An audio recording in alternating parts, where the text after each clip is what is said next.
Hey, welcome to Energy Today podcast. So today we're going to talk about something that I think is broken in the world of oil and gas, and that's energy services. This segment was recorded with my friend Jeff Sapanja, and it was recorded a couple of years ago, but I'm going to repost it because I think it's still relevant today. And what this is about is Weatherford being declared Supplier of the Year by Shell. And then I'll just kind of let the podcast speak for itself. Then we'll take a look at how is Weatherford doing in 2022. Okay, let's get started.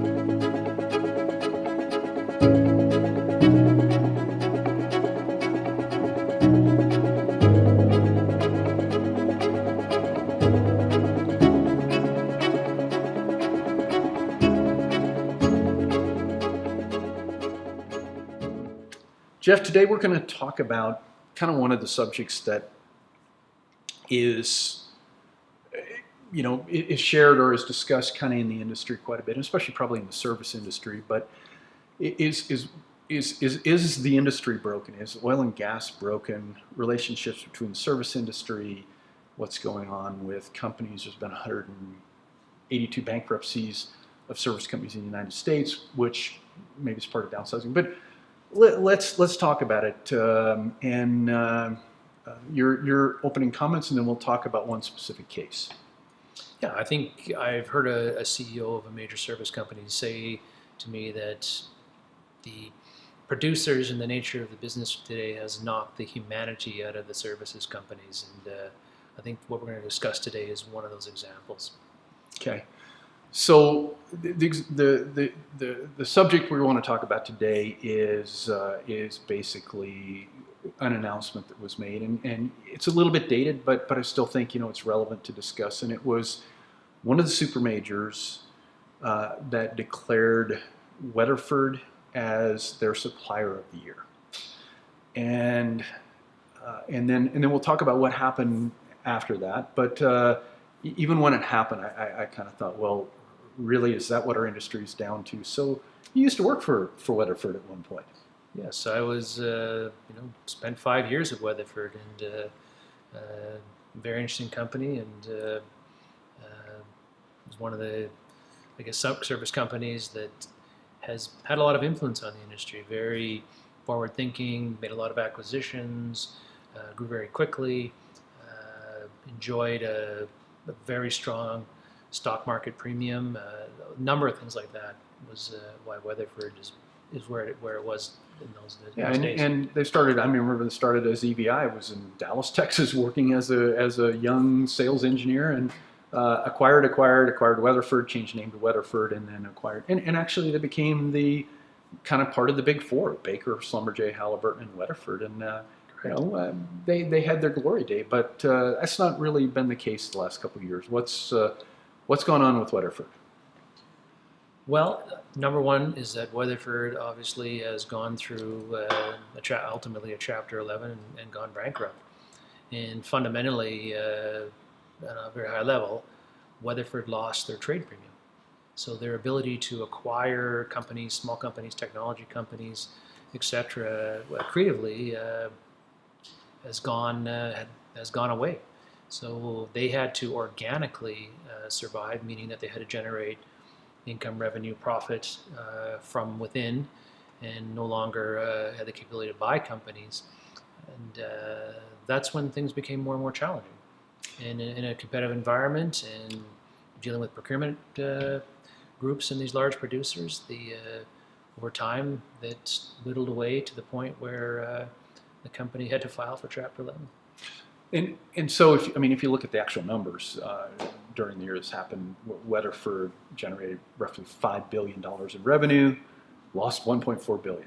Okay, so basically, as providing service to the super majors, if you're a stockholder of Weatherford or a bondholder of Weatherford, what you're sitting there thinking is for every $1,000 in revenue we generate to this super major, we're also subsidizing. So we're basically working for free, plus giving our stockholders money. And how does that create any value in the industry. I mean, for the super majors, probably a great deal because they're working at below cost.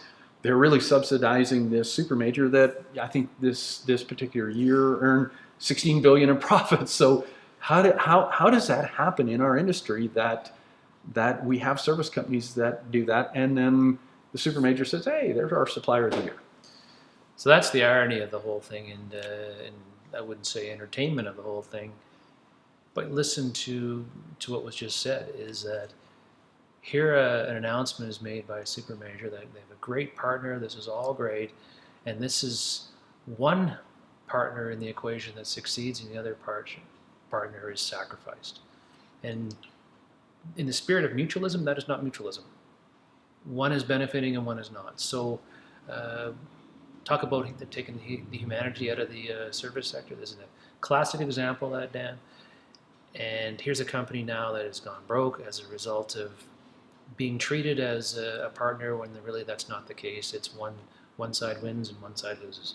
And that's really different for our industry. I mean, when I started, it was kind of the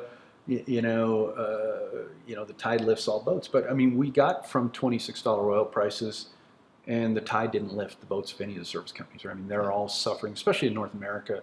International, I think maybe has recovered a little bit, but is this our future? Is this the rest of the industry? Is this the way it's going to be? Is this adversarial relationship? Or is there going to become a time when the super majors actually think there's no technology development going on in the service sector? In fact, I think I've read articles about that. I've heard that discussed a number of times. How can Schlumberger, how can Halliburton, how can Baker, how can Weatherford, of course, invest in anything?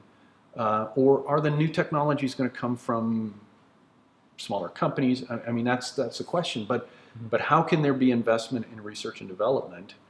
And I'm aware of some of the super majors that are now partnering with some smaller companies and stuff. But I mean, historically, the research and development, a lot of that has taken place in the service sector, the big companies.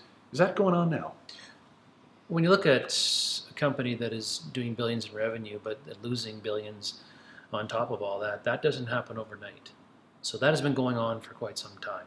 That slow loss of profitability, etc. So what that means is that investment in things like R&D, improving technologies, all that sort of thing, clearly cannot happen. If you're losing money, you cannot put money into future. And so that is actually setting up to be a major issue in the industry, in that if there is no investment in R&D because service companies have been pushed down to the marginal cost by all these super majors and industry putting them into that position, to me it feels like short-term thinking that's going to be long-term pain. So no, there isn't any R&D happening in industry as a result of this, call it service marginal cost environment that we're in today. Okay, and we've seen announcements come out from the new president of Schlumberger saying that they're going to divest of anything that doesn't make money. It's quite a change from Schlumberger, who has always weathered the, sorry, not Weatherforded, but has always weathered the storm in bad times and has always kind of seen that uplift. But they don't see it the same way. Well, I struggle with that strategy, and in fact, I don't agree with it. And why that is when you say, okay, listen, let's just look at product lines and technologies that we have that are not meeting profitability hurdles, and let's just sell them.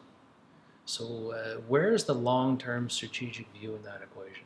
So there's going to be a lot of technologies that may have indirect strategic value down the road, perhaps as things develop or the industry changes.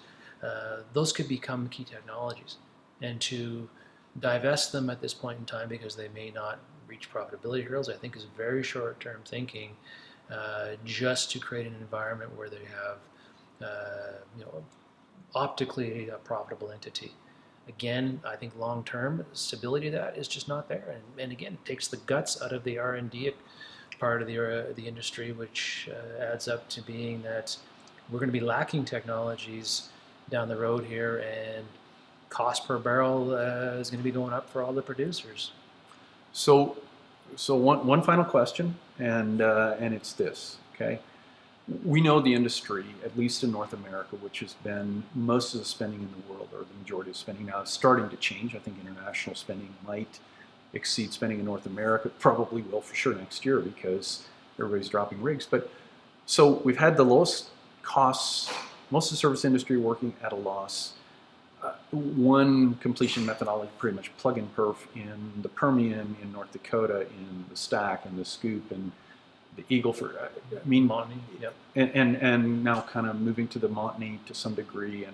And so when does the service industry come back to health, or does it ever get back to health, or are we looking at a change that's going to be pretty much forever now?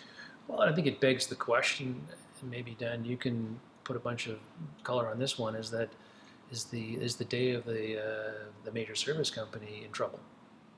And are we going to, there was consolidation and major service companies buying up all these technology companies over the last bunch of years, but is it going to become the opposite, where now these large service entities just fragment themselves? Yeah, and they're not acquiring now to build core technologies, really. They're divesting, and that's what Schlumberger is going to do. Halliburton's cutting field people, people are downsizing, and the rig count's dropping in North America. Internationally, I think it's a little bit of a different story, but the industry's so driven by what's been happening in North America that it's kind of hard to discern. So anyway, we hope that the industry does come back to health at some point, even if it's transformative, even if it's not the big four. But I would really like to see an industry where so somehow technology development and research has to come back. Yeah, is technology valued, or is this the model? Super majors loved Weatherford because their shareholders gave them $1.4 billion worth of value, because that's how much they lost that year. Yep. On $5 billion in revenue. I mean, those aren't good numbers, and we'll leave that to Weatherford stockholders to decide their future. But I think we know how sustainable that is, Dan. Yeah, that's not going to go well. Okay, well that's our podcast for today. Thanks, and have a great day. Thank you. Okay, so I said we would check back at the end and see how Weatherford's doing. Of course, they went through a really great time. Pretty well thought of company. They became ultimately one of the big four in energy services: Baker, Schlumberger, Halliburton, and Weatherford. But it looks like Weatherford now is up to their old tricks again. Here's their financials for 2020 and 2021. I don't really understand why stockholders would continue to run in this fashion for this length of period of time, but hey, that's up to Weatherford stockholders, and we wish them nothing but good. But what I would have to say in conclusion is that energy services, it used to be that the tide lifts all boats, that when the price of oil came up, profits of energy companies came up, and then the service companies were beneficiaries of that. I am going to do a complete segment on this, but if you looked at energy services, or if you looked at stock reports from all the major companies, particularly in shale in the US and probably in Canada as well, it goes something like this: free cash flow, increased dividends, stock buyback, but there's one missing. Where's the money going to the service companies?